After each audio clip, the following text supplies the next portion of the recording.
கடக லக்னம், இதன் அதிபதி சந்திரன். சந்திரன் அதிபதியாக இருக்கிறதுனால இவங்க உணர்ச்சிகரமானவங்களாக இருப்பாங்க. இவங்க மனநிலை அடிக்கடி மாறிட்டே இருக்கும். கொஞ்ச நேரம் ஹாப்பியாக இருப்பாங்க, கொஞ்ச நேரம் ரொம்ப கவலையாக இருப்பாங்க, கொஞ்ச நேரம் கோபமாக இருப்பாங்க. இந்த மாதிரி இவங்க மனநிலை ஒரே மாதிரி இருக்காது. இவங்க நீர் ராசின்றதுனால அடுத்தவங்களோட ஃபீலிங்ஸை ஈஸியாக புரிஞ்சுக்குவாங்க. அதே மாதிரி இரக்க குணம் இருக்கும். ஈஸியாக மற்றவங்களுக்கு ஹெல்ப் பண்ண தயாராக இருப்பாங்க. அதே மாதிரி அன்பு காட்டுறதுலையும் இவங்க குடும்பத்து மேலே வச்சுருக்கிற அன்பும் ஒரு தாய்க்கு நிகராக இருக்கும். அதே மாதிரி இவங்க தாய் மேலே அதாவது அம்மா மேலே அளவுக்கு அதிகமான பாசம் வச்சுருப்பாங்க. இவங்க ராசியில் சந்திரன் ஆதிக்கம் இருக்கிறனால கற்பனை திறன், படைப்பாற்றல், கலை இலக்கிய ஆர்வம் அதிகமாக இருக்கும். படிப்புலேயும் ஆர்வம் மிக்கவர்களாக இருப்பாங்க.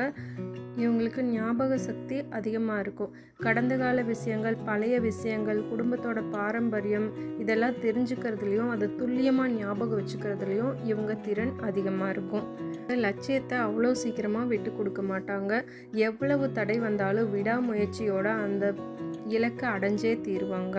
இவங்களுக்கு அடிக்கடி கோபம் வந்தாலும் உடனே அந்த கோபம் போய் நார்மல் ஆகிடுவாங்க. யாராச்சும் இவங்களோட உணர்வுகளை புண்படுத்தினா இவங்களுக்கு பிடிக்காது. அவங்க மேலே கோபப்படுவாங்க. ஆனால் அந்த கோபம் கூட கொஞ்ச நேரத்தில் காணாமல் போயிடும்.